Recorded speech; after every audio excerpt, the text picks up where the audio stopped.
Economics का हमारा जो टॉपिक है वो होगा मांगी गई मात्रा में परिवर्तन और मांग में परिवर्तन।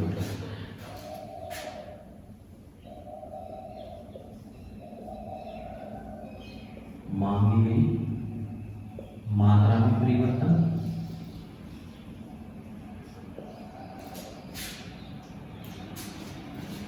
और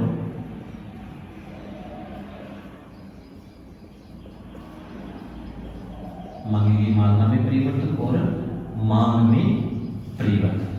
बेटा पिछली वीडियो में हमने मांग वक्र के ढलान जो ऋणात्मक होता है उसके बारे में पढ़ा था और जो मांग के नियम के अपवाद है उसके बारे में पढ़ा था। आज की हमारा जो टॉपिक है मांगी गई मात्रा में परिवर्तन और मांग में परिवर्तन। आज इस टॉपिक के ऊपर पढ़ते हैं। बेटा अन्य बातें समान रहने पर मांगी गई, सबसे पहले हम पढ़ते हैं मांगी गई मात्रा में परिवर्तन। दोनों को अलग अलग कर लेते हैं। एक टॉपिक हमारा ये बन जाता है, सेकंड टॉपिक हमारा ये बन जाता है। सबसे पहले मांगी गई मात्रा में परिवर्तन। बेटा क्या है इसके अंदर, देखो क्या है मांगी गई मात्रा में परिवर्तन। बेटा जब जिस दिन हमने मांग का जो चैप्टर स्टार्ट किया था उसी दिन आपको बताया था मांगी गई मात्रा और मांग दोनों के अंदर डिफरेंस होता है। तो मांगी की जो मात्रा थी उसके अंदर जो हमने पढ़ा था बेटा उसमें वस्तु की अपनी स्वयं की कीमत होती है। वस्तु की अपनी स्वयं की कीमत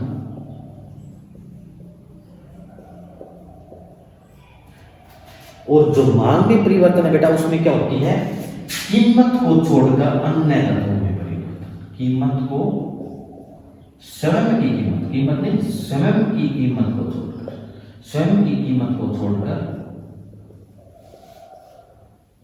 अन्य तत्वों में परिवर्तन।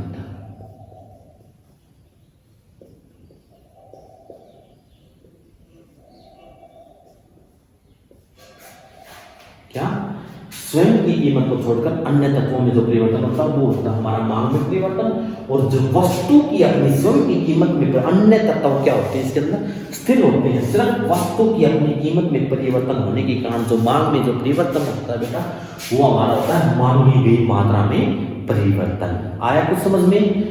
क्या जब मांगी गई मात्रा में परिवर्तन होता है बेटा उसके अंदर अन्य तत्व हमारे जो होते हैं बेटा वो स्थिर होते हैं। सिर्फ वस्तु की अपनी स्वयं की जो कीमत होती है उसी के अंदर क्या होता है परिवर्तन। उसके वस्तु की अपनी स्वयं की कीमत में परिवर्तन होने के कारण जब किसी वस्तु की मांग में परिवर्तन होता है तो हमारी क्या कहलाती है बेटा मांगी गई मात्रा में परिवर्तन। से क्या कहते हैं हम मांगी गई मात्रा में परिवर्तन। और जब वस्तु की अपनी स्वयं की कीमत को छोड़ दिया जाए वो स्थिर मान ली जाती है। वस्तु की अपनी स्वयं की कीमत क्या होती है वो स्थिर होती है। उसको स्थिर रखते हुए यदि फिर भी क्या होता है हमारे मांग में परिवर्तन होता है वो मांग में परिवर्तन किस कारण से होगा अन्य तत्वों में परिवर्तन के कारण होता है। जो मांग को प्रभावित करने वाले जो तत्व हमने पढ़ा था बेटा तो जो मांग को प्रभावित करने वाले तत्व थे उन तत्वों में जब परिवर्तन होता है तो हमारा क्या कहलाता है वो मांग में परिवर्तन। अब पहले बात है मांगी गई मात्रा में परिवर्तन। मांगी गई मात्रा में जो परिवर्तन होता है वो दो प्रकार से होता है। मांग का उसे क्या कहा जाता है पहला मांग का संकुचन और दूसरा होता है बेटा मांग का विस्तार। जब बेटा मांगी गई मात्रा में परिवर्तन होता है तो मांग वक्र में क्या होता है बिंदु संचलन। मांग वक्र में क्या बढ़ता है बेटा मांग वक्र में बिंदु संचलन होता है। क्या होता है बिंदु संचलन होता है। और जब मांग में परिवर्तन होता है तो मांग वक्र क्या होता है हमारा का पूरा मांग वक्र खिसक जाता है। वक्र का खिसकाव होता है। इसके अंदर क्या होता है जब बेटा मांग में परिवर्तन होता है तो मांग वक्र का क्या होता है खिसकाव। पूरा का पूरा मांग वक्र एक स्थान से खिसक कर दूसरे स्थान पर चला जाता है। लेकिन जब मांगी गई मात्रा में परिवर्तन होता है तो मांग वक्र के अंदर बिंदु एक बिंदु से दूसरे बिंदु की तरफ क्या होता है संचलन होता है। तो मांग वक्र पर संचलन जब केवल वस्तु की अपनी कीमत में परिवर्तन होने पर उसकी मांग में परिवर्तन जैसे मांग वक्र के विभिन्न बिंदुओं द्वारा प्रकट किया जाता है। किसके द्वारा प्रकट किया जाता है बेटा? विभिन्न बिंदुओं द्वारा प्रकट किया जाता है। इसे मांग वक्र पर संचलन या वस्तु की मात्रा में परिवर्तन कहा जाता है। तो मांग का विस्तार और मांग का संकोचन के बारे में पढ़ते हैं। सबसे पहले बेटा पढ़ते हैं मांग का विस्तार। किसके बारे में पढ़ते हैं? मांग का विस्तार। जब बेटा मांग के विस्तार के बारे में पढ़ते तो अन्य बातें समान रहने पर क्या होता है बेटा? मांग का विस्तार क्या होता है? अन्य बातें समान रहने पर, मतलब कि और किसी भी चीज में परिवर्तन नहीं होना चाहिए। अन्य बातें समान रहने पर जब किसी वस्तु की अपनी कीमत में कमी होने पर, अन्य बातें समान होने पर वस्तु की अपनी कीमत,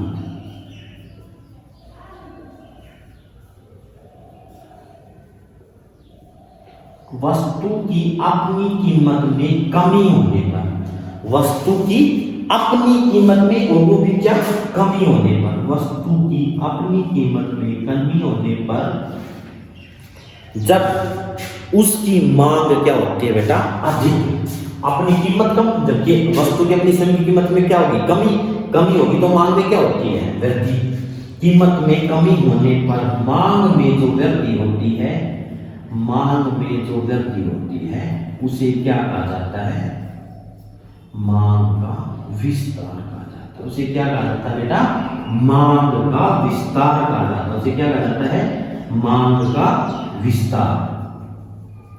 जब जो मांग का विस्तार क्या होता है कि जब अन्य बातें समान रहने पर वस्तु की अपनी कीमत में कमी होने पर उसकी मांग में जो वृद्धि होती है उसे क्या कहा जाता है बेटा? मांग का विस्तार। उसे क्या कहा जाता है? मांग का विस्तार। जब हम इसको वक्र द्वारा दर्शाते हैं तो जैसे भाई मान लीजिए किसी वस्तु की कीमत थी, प्राइस, कीमत जिसे बोलते हैं बेटा 10, और उसकी डिमांड कितनी है बेटा? डिमांड है एक वस्तु की, प्राइस 10, एक वस्तु खरीद लिया। जब कीमत कम होकर क्या हो जाती है बेटा? 1 रुपये हो जाती है। क्या हो जाती है? एक। तो उसकी डिमांड कितनी हो जाती है? 10। भाई कीमत में कमी तो डिमांड में क्या होगी? वृद्धि, इंक्रीज होगी हमारी। तो इसके अंदर क्या होता है हमारी? हम इसके अंदर लेते हैं प्राइस, यहां लेते हैं बेटा डिमांड। क्या लेते हैं? प्राइस और डिमांड लेते हैं।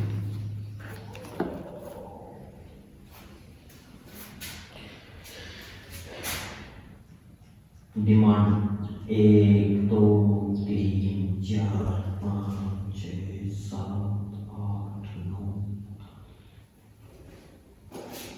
यहाँ प्राइस 1 2 3 4 5 6 7 8 9 10। प्राइस कितना बेटा? 10। प्राइस हमारा इसके ऊपर 1 2 3 4 5 6 7 8 9 10। Price 10, demand 1।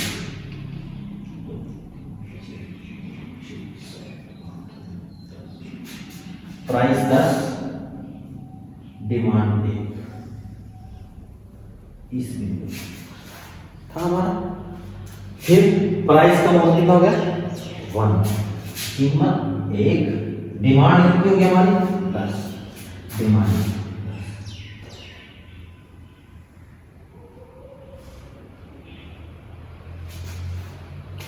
मतलब कि जब मांग का विस्तार होता है तो बिंदु संचलन है। इस बिंदु से किस बिंदु की तरफ जा रहा है ना? इस बिंदु की तरफ जा रहा है। इसे कहा जाता है मांग का विस्तार। इसे क्या कहा जाता है? इसका ऐसे मांग करने का इसे क्या कहा जाता है बेटा? ए बिंदु, इसको ए बिंदु मान लेते हैं, इसको बी। तो इसमें मांग का विस्तार में क्या हुआ? संचलन ए बिंदु से बी बिंदु की तरफ हुआ है, तो इसे क्या कहा जाता है? मांग का विस्तार। इसे क्या कहा जाता है बेटा? मांग का विस्तार। अब पढ़ते हैं मांग का संकुचन। मांग का संकुचन क्या होता है बेटा? जब अन्य बातें समान रहने पर, क्या? अन्य बातें समान रहने पर वस्तु की अपनी कीमत, वस्तु की अपनी कीमत में वृद्धि, कीमत में क्या होगी बेटा? वृद्धि होने पर, जब वस्तु की मांग में कमी हो जाती है, वस्तु की मांग में कमी हो जाती है,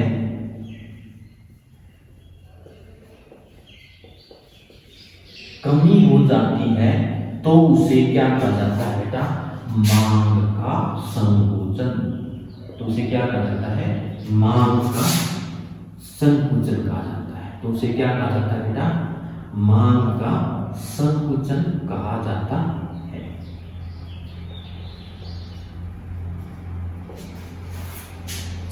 नाम से पता चलता है संकुचन, सिकुड़ना, सिकुड़े। मांग कब से कम होगी? जब कीमत में क्या होगी बेटा? वृद्धि होगी। जब बेटा संकुचन, जब मांग की मात्रा में परिवर्तन होता है, मांग का संकुचन और विस्तार होता है, तो वस्तु की अपनी स्वयं की कीमत में परिवर्तन करना, अन्य सभी बातों को हमने क्या रखना है बेटा? स्थिर रखना है। अब मांग का हमने क्या करना है? संकुचन। मांग का संकुचन कब होगा? मांग कब होगी? जब वस्तु की कीमत में क्या होगी? वृद्धि। तो हमने कीमत में वृद्धि होने पर जब वस्तु की मांग में कमी जाती है, तो मांग का क्या कहा जाता है बेटा? संकुचन कहा जाता है। इसका तो डायग्राम मान लीजिए, इसी जो हमने नीचे डायग्राम दिया था, मान लीजिए ये अलग से ले लेते हैं, प्राइस और डिमांड। प्राइस कितना है हमारा बेटा? 1 है। तो हमारी मांग कितनी है? 5 वस्तुओं की हम मांग करते हैं। इसमें कीमत में क्या करना? प्राइस के अंदर हमने क्या करना? इंक्रीज। तो प्राइस को 1 से बढ़ाकर हमने कितना किया? 5। जब हम प्राइस बढ़कर 5 हो गया, तो उसकी मांग क्या होगी बेटा? कम होकर 1 हो जाती है। मांग कम होकर क्या जाती है? 1 हो जाती है।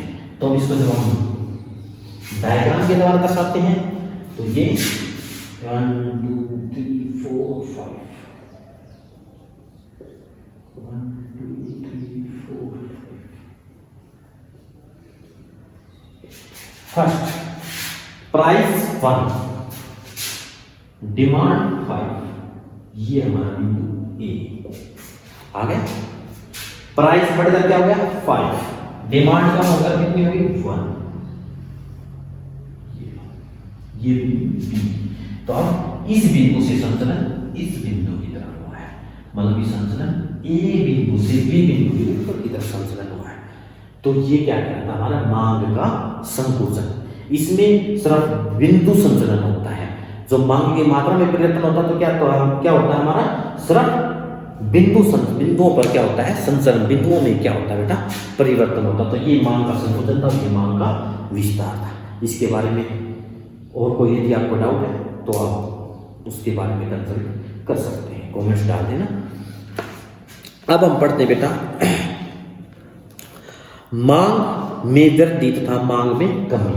ये पढ़ा था मांगी गई मात्रा में परिवर्तन। क्या पढ़ा था हमने? मांगी गई मात्रा में परिवर्तन। अब हम पढ़ते हैं इसमें परिवर्तन, मांग में परिवर्तन। किसमें परिवर्तन पढ़ते हैं बेटा?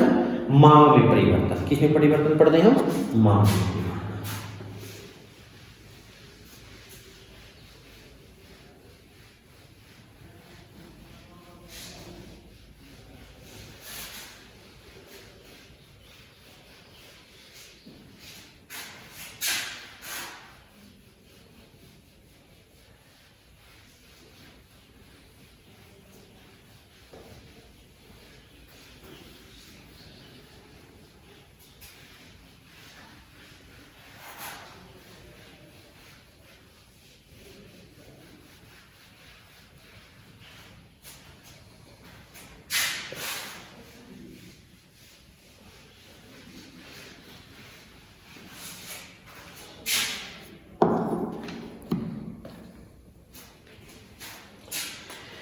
अब हम पढ़ते हैं बेटा मांग में परिवर्तन। जब मांग के परिवर्तन के अंदर पढ़ते हैं, तो बेटा मैंने इस चीज के लिए आपको शुरुआत में इन दोनों के बीच में डिफरेंस करके बता देता, मांग की मात्रा में परिवर्तन और मांग में परिवर्तन। एक बार फिर आपको बता देता हूँ मांग में परिवर्तन किस कारण से होता है। जो मांग में परिवर्तन बेटा स्वयं की कीमत को छोड़कर, किसको छोड़कर, जब हमने मांगी गई मात्रा में परिवर्तन किया था तो अपनी वस्तु की अपनी स्वयं की जो कीमत थी उसके अंदर परिवर्तन किया था। अन्य तत्वों को क्या मान लिया था हमने, उसके अंदर स्थिर मान लिया था, उसके अंदर हमने कोई परिवर्तन नहीं किया था।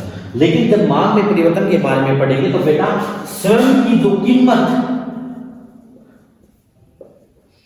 स्वयं की कीमत को स्थिर माना जाता है। क्या माना जाता है, स्थिर। मतलब कि वस्तु की अपनी खुद की कीमत के अंदर क्या नहीं होता, कोई परिवर्तन नहीं होता। सिर्फ क्या होता है, जो अन्य तत्व हम बोलते हैं बार बार में, हमने भी मांग का संकुचन, मांग का विस्तार पढ़ा, उसमें भी लिखा हमने अन्य बातें समान रहने पर, तो जो अन्य बातें हैं वो अन्य तत्व होते हैं, उन तत्वों में परिवर्तन की काम। जब कहता है स्वयं की कीमत को स्थिर मानकर अन्य तत्वों में परिवर्तन होने के कारण,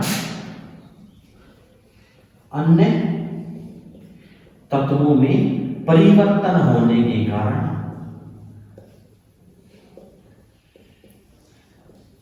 मांग में जो परिवर्तन होता है, मांग में जो परिवर्तन होता है उसे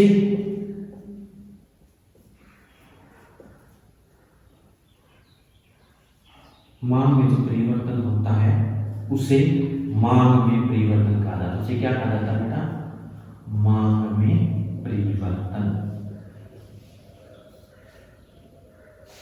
उसे क्या कहा जाता है, मांग में परिवर्तन। जिस प्रकार मांग की मात्रा में परिवर्तन के दो पहलू थे, मांग का संकुचन और मांग का विस्तार, उसी प्रकार मांग में परिवर्तन के भी दो पहलू हैं, मांग में वृद्धि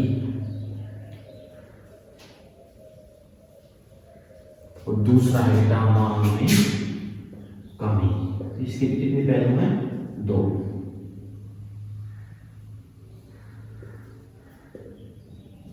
मांग में वृद्धि और मांग में क्या होती है बेटा, कमी। सबसे पहले बेटा हम क्या करते हैं, मांग में वृद्धि के बारे में पढ़ते हैं कि यदि, इसके बारे में पढ़ते हैं मांग में वृद्धि, मतलब कि वस्तु की कीमत में कोई, हमने वस्तु कीमत जितनी की उतनी कितनी है, हमने न कोई वृद्धि की न कोई कमी, वस्तु की अपनी स्वयं की कीमत में न वृद्धि की न कमी की, फिर भी यदि वस्तु की मांग क्या हो जाती है, अधिक हो जाती है। वस्तु की मांग क्या है, मांग का अधिक हो जाना, कीमत में परिवर्तन न करने पर, हमने वस्तु कीमत में कोई परिवर्तन नहीं किया, लेकिन फिर भी यदि हमारी वस्तु की मांग क्या हो जाती है बेटा, अधिक हो जाती है, उस वस्तु को अधिक मात्रा में खरीदा जाता है, तो उसे क्या कहा जाता है बेटा, मांग में वृद्धि। क्या कहा जाता है, मांग में वृद्धि। फॉर एन एग्जाम्पल बेटा, यदि किसी वस्तु की कीमत है बेटा वो थी 10 और हम उस वस्तु खरीदने लग रहे थे 20 वस्तुओं का, हमने डिमांड उस वस्तु को कितनी मात्रा में खरीदी, हमने उसकी कितनी मांग की,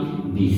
हमने अभी भी वस्तु की कीमत के अंदर कोई परिवर्तन, 10 की 10 रखी हमने, और फिर वस्तु की जो मांग है वो 20 से बढ़कर कितनी हो जाती है बेटा, यदि क्या हो जाती है, 30 हो जाती है, तो इसे क्या कहा जाता है, कीमत में हमने कोई परिवर्तन किया नहीं किया, लेकिन मांग 20 से बढ़कर कितनी होगी, 30, तो इसे क्या कहा जाता है बेटा, मांग में वृद्धि कहा जाता है।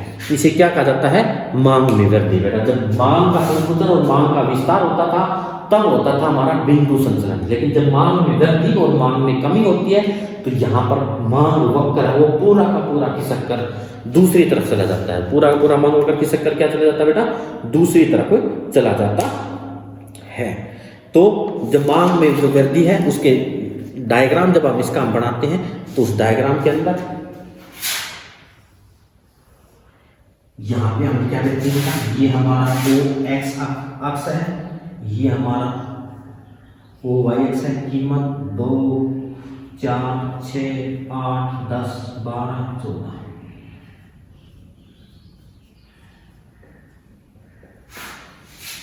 इसके ऊपर डिमांड लेते हैं बेटा 5, 10, 15, 20, 25, 30।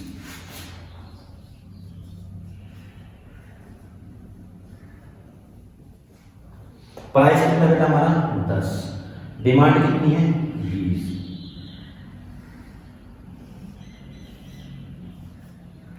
ये था क्या था, इसके ऊपर मांग कर हमारा ये था। अब प्राइस कितनी बेटा 10 और क्या है हमारा मांग कितनी बनती है 30। इसके ऊपर हमारा मांग कर क्या है ये। क्या था इसके ऊपर हमारा मांग वक्र इधर। तो ये मांग वक्र का पूरा मांग वक्र इस बिंदु से इस यहाँ से किस क्या हो जाता है, ये हो जाता है डी से dd1 हो जाता है। अब कहता है मांग में जो वृद्धि होती है, मतलब ये मांग में जो वृद्धि, कीमत में हमने कोई परिवर्तन किया लेकिन फिर भी हमारी मांग में क्या होगी, वृद्धि होगी। तो इस मांग में वृद्धि होने के क्या कारण हो सकते हैं बेटा अब मैंने क्या बताया था आपको, जो अन्य तत्वों में मांग में जो वृद्धि या मांग में जो कमी होती है वो किसके कारण होती है, अन्य तत्वों में परिवर्तन के कारण होती है। किसके कारण होती है, अन्य तत्वों में परिवर्तन के कारण होती है। अब उन अन्य तत्वों में हमने क्या परिवर्तन हुआ होगा कि हमारी मांग क्या होगी बेटा, अधिक हो गई। तो सबसे पहले बेटा क्या हुआ होगा, या तो भाई हमने कीमत तो बढ़ाई नहीं, कीमत में कोई परिवर्तन नहीं हुआ, तो मांग में वृद्धि किस कारण से हुई होगी, या तो बेटा उपभोक्ता की आय क्या हुई होगी, उपभोक्ता की आय में वृद्धि, उपभोक्ता की आय में क्या हुई होगी, वृद्धि, उपभोक्ता की आय में क्या हुई होगी बेटा, वृद्धि हो गई होगी। या बेटा प्रतिस्थापन वस्तु की कीमत में वृद्धि हुई होगी, प्रतिस्थापन वस्तु की कीमत में वृद्धि हुई होगी भाई। या फिर क्या होगा बेटा, जो पूरक वस्तु है उसकी कीमत में कमी, पूरक वस्तु है वस्तु की कीमत में क्या हुई होगी बेटा, कमी हुई होगी, पूरक वस्तु की कीमत में क्या हुई होगी, कमी हुई होगी। या क्या हुआ होगा, फैशन या ऋतु के कारण उपभोक्ता की रुचि में वृद्धि, उपभोक्ता की रुचि में क्या हुई होगी बेटा, वृद्धि, उपभोक्ता की रुचि में वृद्धि हो गई होगी। या फिर क्या हुआ बेटा, क्रेताओं की संख्या में वृद्धि हुई होगी, या क्या हुआ होगा, क्रेताओं की संख्या में वृद्धि हुई होगी।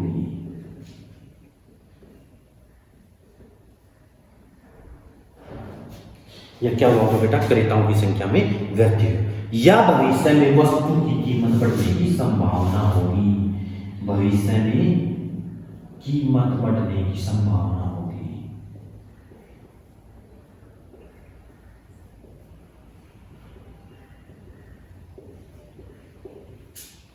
भविष्य में कीमत बढ़ने की क्या होगी बेटा, संभावना होगी। या भविष्य में उपभोक्ता की आय की बढ़ने की संभावना होगी, भविष्य में उपभोक्ता की आय बढ़ने की संभावना होगी, भविष्य में उपभोक्ता की आय बढ़ने की संभावना की आय में वृद्धि की क्या होगी बेटा, संभावना होगी। तो हमारी वस्तु की मांग क्या होगी बेटा, उसी कीमत के ऊपर क्या हो सकती है, बढ़ सकती है। ये बेटा मांग में वृद्धि के कारण है। अब इनको एक एक पॉइंट को हम आपको समझाते हैं कि इसके कारण ऐसा क्यों हुआ होगा। भाई मान लीजिए उपभोक्ता की कीमत 10 थी, पहले भी 10 थी, अब भी 10 है। उपभोक्ता की आय पहले मान लीजिए 10 रुपये थी, अब वो बढ़कर 50 रुपये थी, अब वो बढ़कर कितनी होगी, 100 रुपये होगी। तो उपभोक्ता की आय में वृद्धि होगी, तो उपभोक्ता के पास खर्च करने के लिए पैसा अधिक बच गया होगा, तो उसके पास पैसा अधिक है, तो वो जो वास्तविक जो खर्चा उनके अंदर क्या करती होगी, उसने वृद्धि करती होगी, वृद्धि करती होगी, तो वस्तुओं की मांग में क्या हुई होगी बेटा, वृद्धि हुई होगी, उसी कीमत के ऊपर वस्तु की मांग में वृद्धि होगी। दूसरा हमारा पॉइंट क्या था बेटा, प्रतिस्थापन वस्तु की कीमत में। मैंने बताया था एक्स और वाई यदि दो प्रतिस्थापन वस्तुएं हैं, यदि क्या हुआ है, एक्स की प्रतिस्थापन वाई वस्तु, वाई की कीमत क्या हो गई, अधिक हो गई। हमने एक्स की अपनी वस्तु कीमत में तो परिवर्तन किया ही नहीं, वाई की कीमत अधिक हो गई, तो जो व्यक्ति जो वाई, तो अब जो कीमत उसके ऊपर वाई वस्तु नहीं खरीद सकते, तो उन्होंने अपने क्या कर लिया, एक्स वस्तु खरीदने लग गए, तो उसके कारण एक्स वस्तु की मांग में क्या होगी बेटा, वृद्धि होगी। तीसरा है पूरक वस्तु की कीमत में कमी, कि जो कहता है हमारी जो पूरक वस्तु थी, जैसे मैंने इसका बताया था पेन और स्याही, यदि कहता है पेन के लिए यदि स्याही की कीमत में क्या हो गई होगी, कमी हो गई होगी, तो हम पेन 100 की बजाय किसका, इस पेन का प्रयोग क्या करने लग जाएंगे बेटा, अधिक करने लग गए होंगे, और इस कारण हमारी पेन की मांग क्या हो गई होगी बेटा, बढ़ गई होगी। नेक्स्ट हमारा पॉइंट था बेटा उपभोक्ता की रुचि में। पहले उपभोक्ता उस वस्तु खरीदने में रुचि नहीं रखता था, अब उसकी रुचि क्या उस वस्तु खरीदने में हो गई, तो वो कीमत हमने तो कीमत में परिवर्तन नहीं किया, सिर्फ उपभोक्ता की किस में परिवर्तन हुआ, रुचि में परिवर्तन। उपभोक्ता जब रुचि में परिवर्तन हुआ है, तो वो क्या करने लग जाएगा बेटा, उस वस्तु को अधिक खरीदने लग जाता है, तो इस कारण भी मांग में क्या हो जाती है बेटा, वृद्धि हो सकती है। नेक्स्ट है भविष्य में कीमत बढ़ने की संभावना।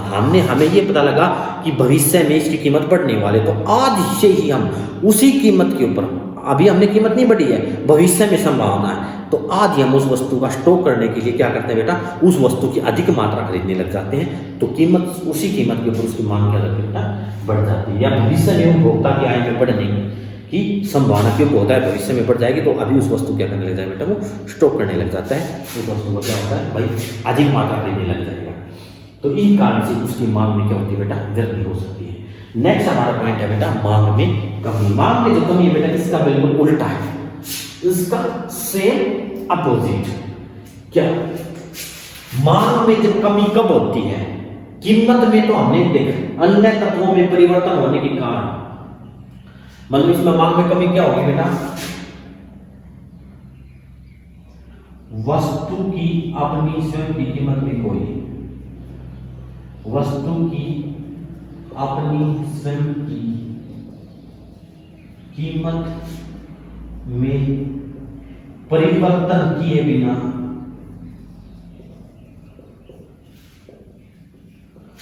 अन्य तत्वों में परिवर्तन के कारण बेटा, अन्य तत्वों में परिवर्तन के कारण यदि किसी वस्तु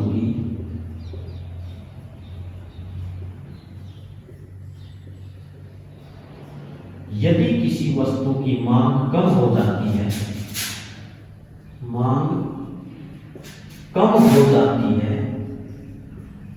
तो उसे मांग में कमी कहा जाता है। उसे क्या कहा जाता है बेटा, मांग में कमी। तो उसे क्या कहा जाता है, तो उसे मांग में कमी कहा जाता है। अब बात आती है मांग में कमी का क्या नाम है बेटा, हमने जो ये पॉइंट पढ़े थे इनका उल्टा करना है भाई। उपभोक्ता की आय में वृद्धि हुई है तो मांग में क्या होगी, वृद्धि। यदि उपभोक्ता की आय में क्या होगी बेटा, कमी के कारण। कमी किस कारण से हुई होगी, आय में कमी के कारण। यदि उपभोक्ता की आय में कमी होगी तो उसके कारण भी वस्तु की मांग में क्या होगी बेटा, कमी होगी। प्रतिस्थापन वस्तु कीमत में वृद्धि हुई तो मांग में घटी थी, तो प्रतिस्थापन वस्तु कीमत क्या होगी, कम होगी। तो हमारे तो उपभोक्ता जो क्या हो जाएंगे, कम हो जाएंगे। क्यों, वो दूसरी वस्तु सस्ते मिलने लगी, उसको खरीदने लग जाएंगे, हमारे उपभोक्ता कम हो जाएंगे, वस्तु की क्या हो जाएगी मांग बेटा, कम हो जाती है। तो प्रतिस्थापन वस्तु की कमी, प्रतिस्थापन वस्तु की कीमत में कमी, कीमत में कमी की कारण। नेक्स्ट हमारा है बेटा पूरक वस्तु की कीमत में क्या हो जाती है, वृद्धि।